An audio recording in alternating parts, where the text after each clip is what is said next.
Πλούσιος σε φάσεις, δυνατός, συναρπαστικός και με πολλά γκολ, ο αγώνα μεταξύ των εθνικών ομάδων ποδοσφαίρου Ελλάδος-Ισπανίας για τα τελικά του παγκοσμίου κυπέλου ανέδειξε νικήτρια την ισπανική ομάδα που υπήρξε πράγματι ανωτέρα της ελληνικής.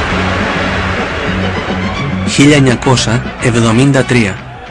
Ελλάδα και Ισπανία συγκρούονται στο γήπεδο της Λεωφόρου για τα προκριματικά του παγκοσμίου κυπέλου της Δυτικής Γερμανίας. Ένας αγώνας χωρίς μεγάλη σημασία ενδεχομένως, καθώς οι δύο ομάδες βρίσκονταν σε εμφανή κάμψη. Αυτό ακριβώς όμως το δεδομένο είναι που αναδεικνύει το ιστορικό υπόβαθρο της στιγμής εκείνης. Οι δύο ομάδες εκπροσωπούσαν δύο δικτατορικά καθεστώτα που βρίσκονταν ένα βήμα από την πτώση τους.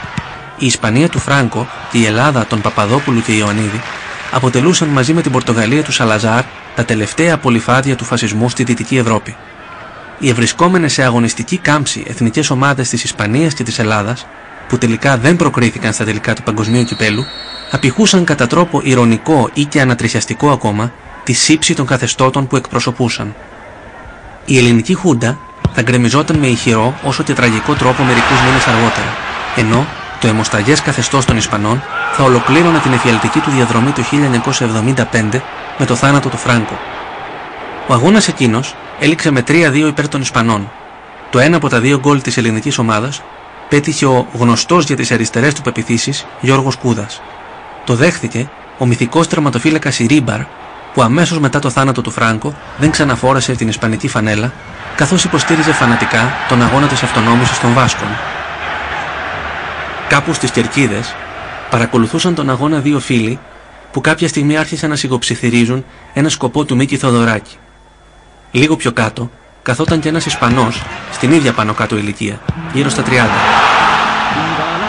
Ύστερα από λίγο, οι δύο Έλληνες βρέθηκαν μαζί με τον Ισπανό να τραγουδάνε δυνατά το πασίγνωστο τραγούδι που είχε συνδεθεί με τον ισπανικό εμφύλιο, «Αι Καρμέλα».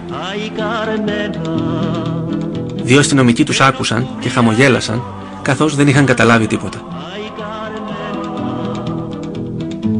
Luchamos contra los moros, rumba la rumba la rumba la.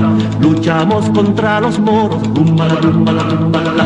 Mercenarios y fascistas, ay Carmen.